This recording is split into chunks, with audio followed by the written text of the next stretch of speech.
자, 우리 옆에 분들과 인사하기 원합니다. 오늘 정말 잘 오셨습니다. 자, 은혜 받기 원합니다. 예, 감사합니다.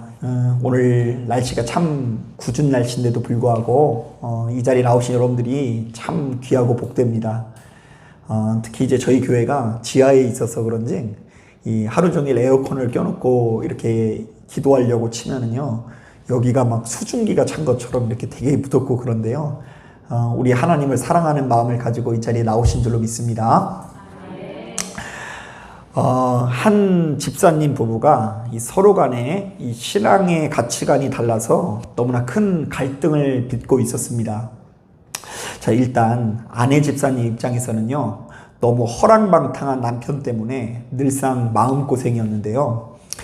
왜냐하면 남편이 예수 믿는 사람이라고 한다면 시간을 내서 기도도 좀 하고 충분히 경건생활 하는 모습이 눈에 보이면 좋은데 너무나 세상적인 사람처럼 느껴지는 것입니다.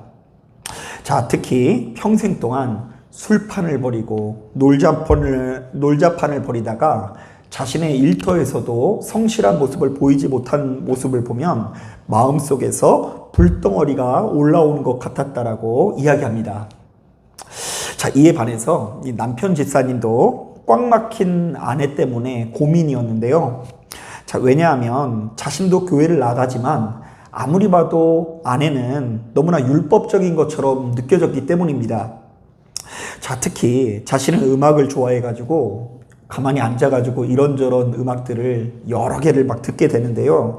자, 그때마다 아내가 찾아와서요, 예수 믿는 사람들은 세상 노래를 들으면 된다, 안 된다?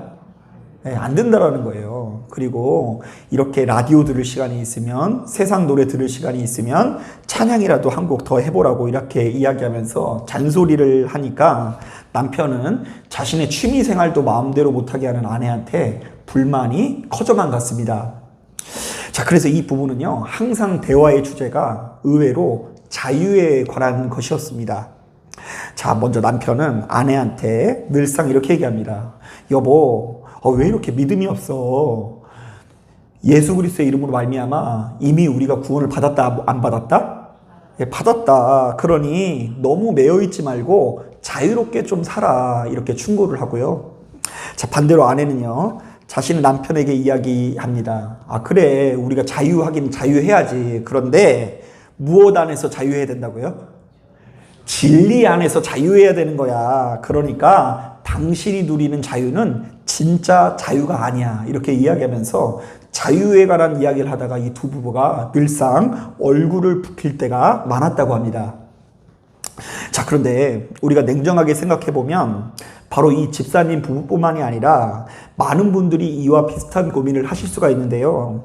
자, 예수 믿는 우리들이 누려야 되는 자유란 도대체 어떤 자유를 말하는 것일까요? 사실 우리가 성경을 묵상하다 보면 예수 믿는 자들은 종이 아니라 자유인이라고 되어져 있죠. 자, 그리고 우리가 예수의 피로 해방되었다라는 표현이 담아져 있는데요. 자, 도대체 그 자유는 어떤 자유를 말하는 것일까요? 자, 오늘 우리가 읽은 본문은 바로 이런 관점에서 굉장히 도움이 되는 말씀인데요. 자, 갈라디아서 기자는 바로 이 편지를 통해서 예수 믿는 우리들이 누려야 하는 자유에 대해서 너무나 소상하게 우리에게 전달하고 있습니다. 자, 먼저 첫 번째로, 자, 본문에 나오는 이 자유는 어떤 자유라고 증언하고 있냐면요, 전후 문맥을 고려해 보니까 예수 믿는 우리들이 죄로부터 자유해야 된다는 의미가 담겨 있다고 이야기합니다. 자, 우리 한번 따라해 볼까요? 예수 믿는 우리들은 죄로부터 자유해야 한다. 자, 그래서요, 말씀을 묵상하다 보면 이 갈라디아서 5장 말씀을 보면 우리 모두를 고통스럽게 하는 인간의 죄성을요, 크게 세 가지로 표현하고 있는데요. 자, 먼저 13절부터 15절을 보면 사람은 본디 누군가와 좀처럼 하나 되지 못하고 다툼과 분열이 일어날 수밖에 없다라고 이야기합니다. 자, 그렇기 때문에 우리들은 하나님께서 주신 자유로서 모든 사람을 사랑하기 위해서 해야 된다라고 되어져 있죠. 자, 우리 15절 말씀 같이 한번 읽어보도록 하겠습니다. 시작. 만일 서로 물고 먹으면 피차 멸망할까 조심하라. 자, 우리가 서로 물고 먹으면 피차 어떻게 된다고요? 멸망당하기 때문에 바로 이렇게 서로 간의 다툼과 분쟁을 일으키는 우리의 본성을 거스르기 위해서 노력해야 된다는 내용이 담겨져 있어요. 자, 계속해서 19절부터 23절을 보면 사람은 늘상 자기 자신을 더럽힐 수밖에 없다라고 하죠. 자, 그래서 때로는요, 음행을 하기도 하고 우상숭배를 하기도 하고 때로는 술 취함과 방탕함 등으로 인해서 자기 자신을 더럽히고 스스로의 인생을 낭비할 수밖에 없다라고 이야기합니다. 자, 그러나 예수 믿는 우리들은 바로 이같이 더러운 일에 해방돼서 성령께서 허락하시는 이 성령의 열매를 맺어야 된다라고 기록되어 있어요. 자, 또한 24절부터 26절을 보면 사람은 늘상 정욕과 탐심에 빠져서 헛된 영광을 구하기 마련이라고 하는데요. 자, 그러므로 우리들은 주님과 깊은 교제하는 가운데에 내 안의 정욕과 탐심을 십자가에 못 박기 위해서 노력해야 된다라고 기록되어 있어요. 자, 우리 24절 말씀 같이 한번 읽어보도록 하겠습니다. 시작. 그리스도 예수의 사람들은 육체와 함께 정욕과 탐심을 십자가에 못 박았느니라. 자, 그러니까 갈라디아서 기자는요, 지금 크게 세 가지의 죄성을 제시하고 있는데요. 첫 번째, 우리는 다툼과 분열의 영을 가지고 있다. 자, 그래서 우리는 가정을 꾸리긴 꾸렸지만 이 가정이 항상 다툼과 분열이 일어날 수밖에 없는 본성을 가지고 있음을 인정해야 돼요. 자, 우리가 기도하지 않고 하나님 앞에 충분히 교제하지 않으면 우리 가정 안에 다툼과 분쟁과 전쟁이 끊어지지 않는다는 걸 인정하고 그러한 본성을 이기기 위해서 우리가 노력해야 되는 거예요. 자, 그런가 하면 우리에게 어떤 본성을 가지고 있다고요? 더러움과 방탕함의 본성. 자, 우리는 꼭 사랑하지 않아야 될 것들을 사랑하고 우리가 반드시 어떤 선을 넘지 말라 그러면 그 선을 넘어서 자꾸만 하나님의 것을 하나님께서 하지 말라고 하는 것들을 하려고 하는 그런 경향이 있는데 바로 그러한 방탕함과 더러움을 벗어버려야 된다고 이야기하고요. 특히 이 시대 가운데 정말 조심해야 되는 건 뭐냐면 우리 안에 정욕과 탐심의 본능이 있다라는 것을 인정하고서요. 정말로 하나님께서 여기까지 인도하신 것에 대한 감사함을 가지고 내게 주어진 것에 감사할 수 있어야 된다는 이야기를 하고 있는 거예요. 자, 그런데 우리는 자신도 모르는 사이에 바로 이런 죄된 욕망들을 좀처럼 벗어버리지 못하고 바로 이러한 죄성의 종로를 타는 삶을 살아가곤 한다는 것입니다. 자, 그래서 여러분, 지옥이 어딘 줄 아세요? 오늘 본문에 의하면요, 평생 타인을 물고 먹고 사는 것이 지옥처럼 살아가는 인생이고요. 누군가는 더럽고 방탕한 것에 사로잡혀 있다가 지옥처럼 살아가고요. 또 누군가는 정욕과 탐심 때문에 지옥처럼 살아간다라는 이야기가 담겨져 있어요. 자, 그러나 우리가 예수 믿고 구원받았으면 어떤 방식으로든 이와 같은 죄성으로부터 자유를 누릴 수 있어야 된다라고 기록하고 있는 것입니다. 즉, 우리가 예수 때문에 누군가를 한 번이라도 더 사랑하는 것이 자유라는 이야기를 하는 거고요. 보다 거룩하고 삶을 살아가는 것이 자유라는 이야기를 하는 것이고요. 자족하고 감사하는 삶을 살아갈 수 있는 것이 진짜 자유라고 증언하고 있는 것입니다. 자, 사랑하는 여러분, 지금 이 자리에 참석한 여러분들도 마찬가지입니다. 혹시 이 자리에 있는 여러분들도 누군가가 너무 믿고 마음에 들지 않아서 매번 지옥과 같은 삶을 보내고 계신 것 아닙니까? 자, 그렇다고 한다면 물고 먹으면 피차가 망한다는 것을 깨닫고 사랑하시기를 주님의 이름으로 축복합니다. 또한 여러분들도 더러움과 방탕함에 사로잡혀서 자신의 인생을 낭비하고 계신 분 계십니까?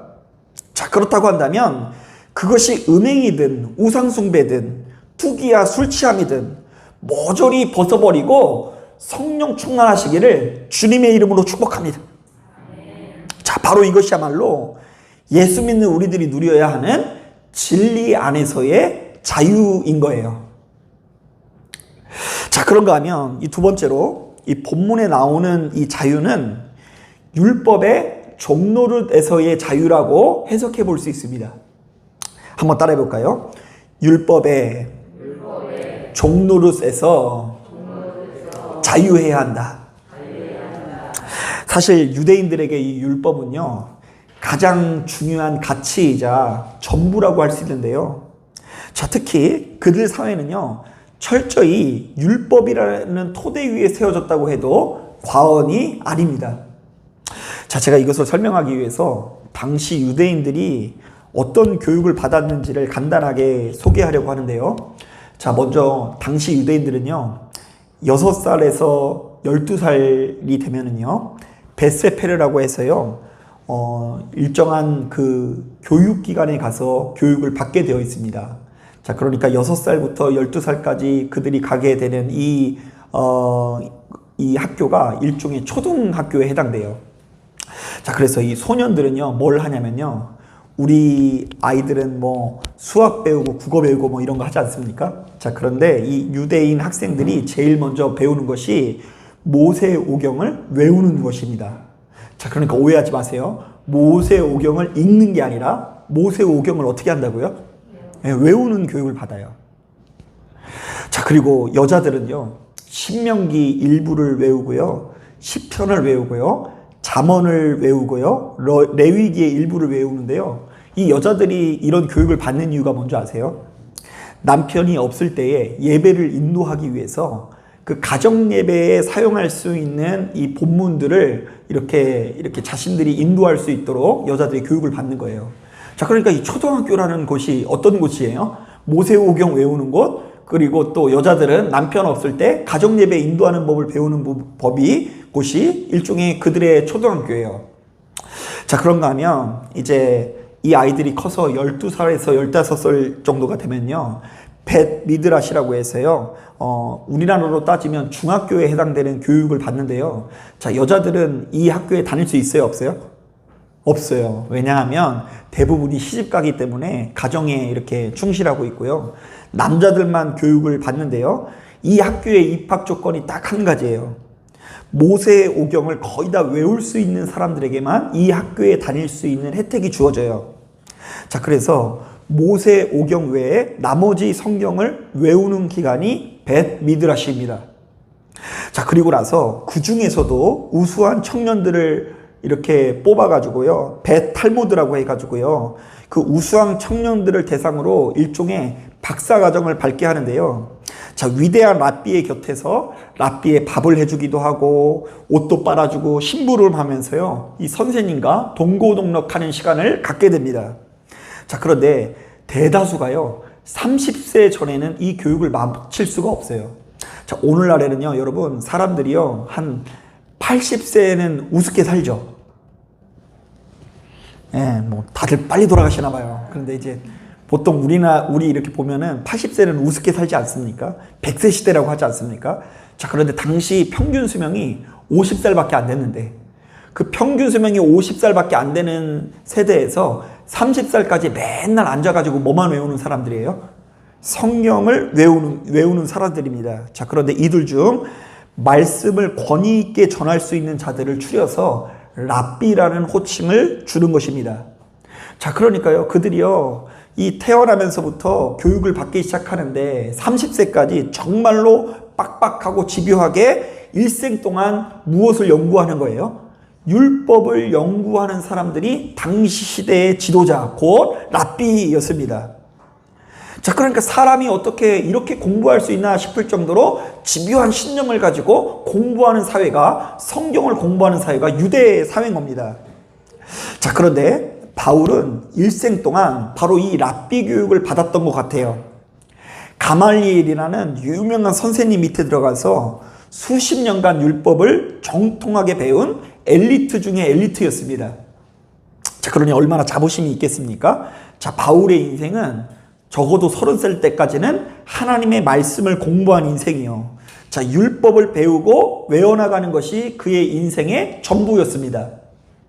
자, 그런데 바로 이런 상황 속에서 바울이 한 가지 변화를 경험하게 됩니다.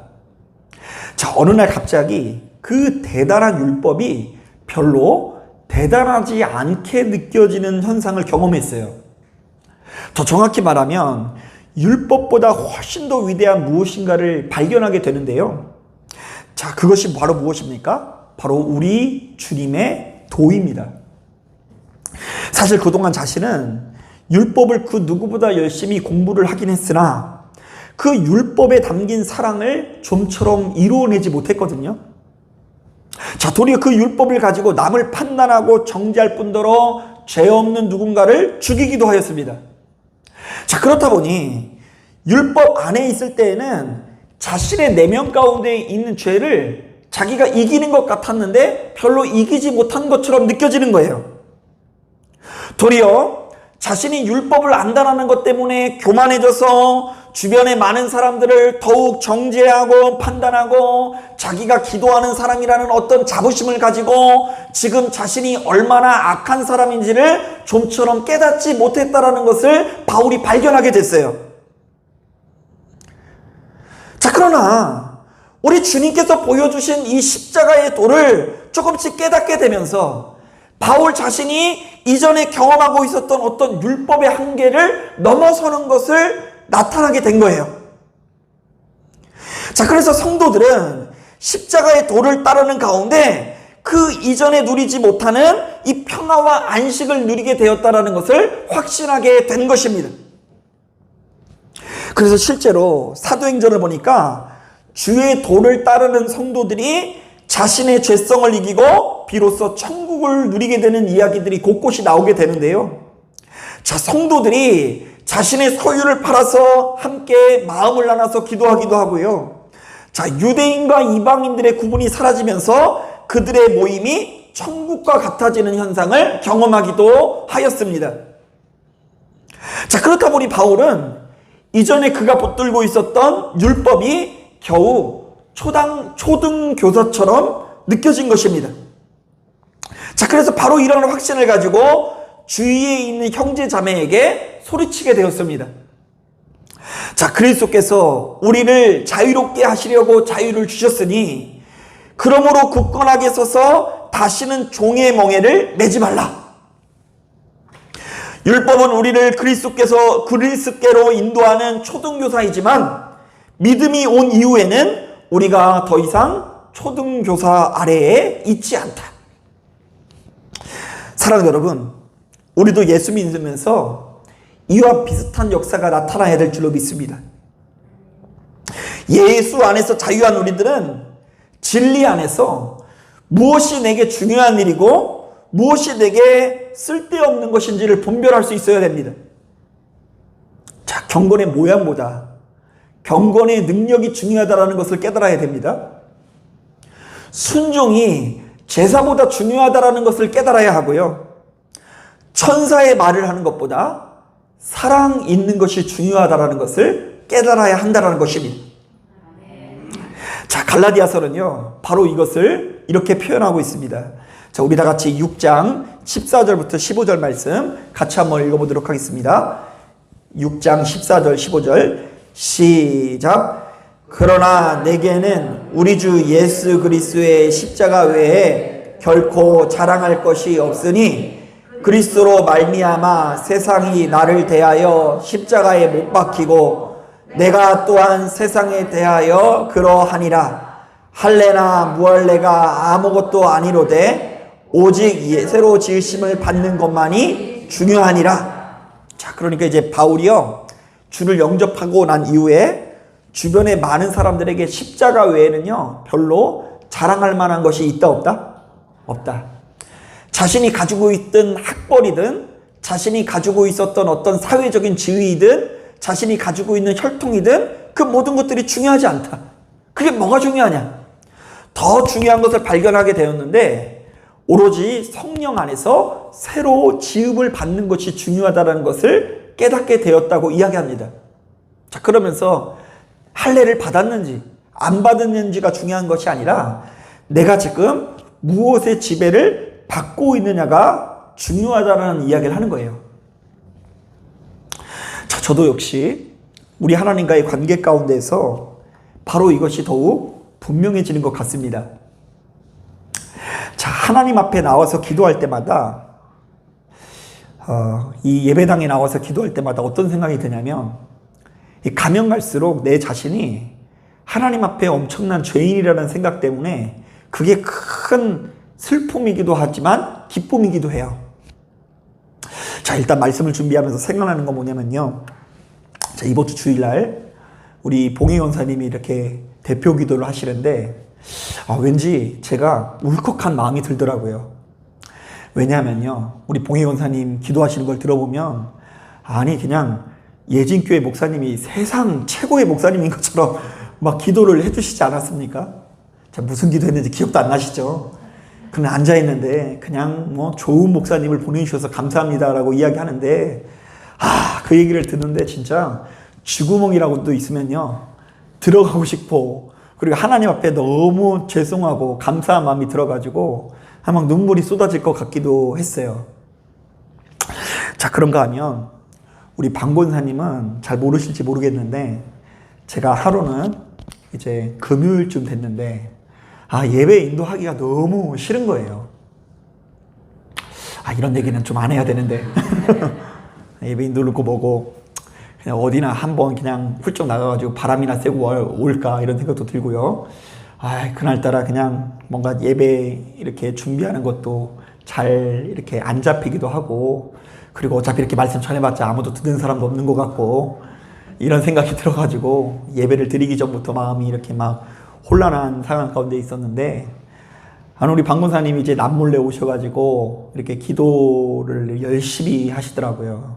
자, 그래서 이제 제가 그 기도하는 모습을 보고서 하나님, 그래도 저렇게 한 영혼이 나와가지고 하나님 앞에 예배드리고 기도하는 곳이 우리 교회인데 제가 마음을 지킬 수 있도록 인도하여 주옵소서, 이런 깨달음이 들어서 마음이 또 울컥했던 기억이 납니다.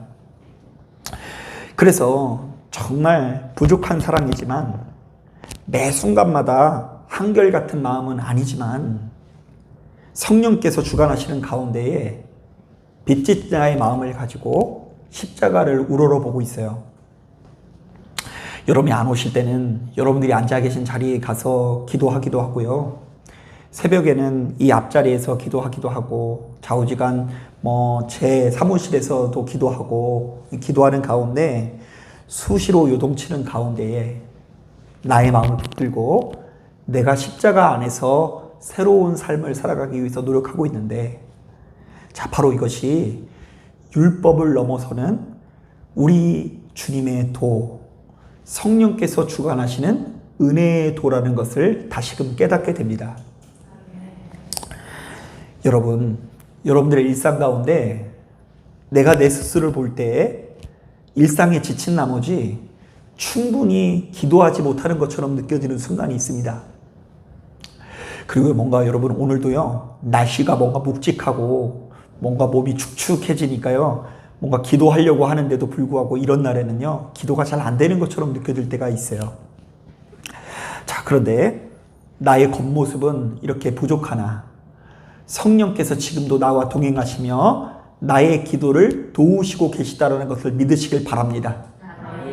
그리고 우리 주님께서 나의 영원하시고 완전하신 중재자, 중보자 되시사 지금 이 자리에 참석한 여러분들을 위해서 한결같이 기도하고 계시다는 것을 믿으시길 바랍니다. 바로 이렇듯 주님의 은혜를 붙들고 주님의 십자가를 붙들고 모든 율법과 계명들을 초월하는 그리스도의 사랑이 여러분들의 10년 가운데 채워지기를 주님의 이름으로 축복합니다. 자, 바로 그것이 바로 무엇입니까? 오늘 본문에 나와 있는 자유예요. 자, 우리 다 같이 5장 1절 말씀 다시 한번 읽으면서 우리 말씀을 마무리하려고 합니다. 우리 다 같이 5장 1절 말씀 같이 한번 읽어보겠습니다. 시작. 그리스도께서 우리를 자유롭게 하려고 자유를 주셨으니 그러므로 굳건하게 서서 다시는 종의 멍에를 매지 말라. 아멘. 자, 우리 다 같이 기도하겠습니다.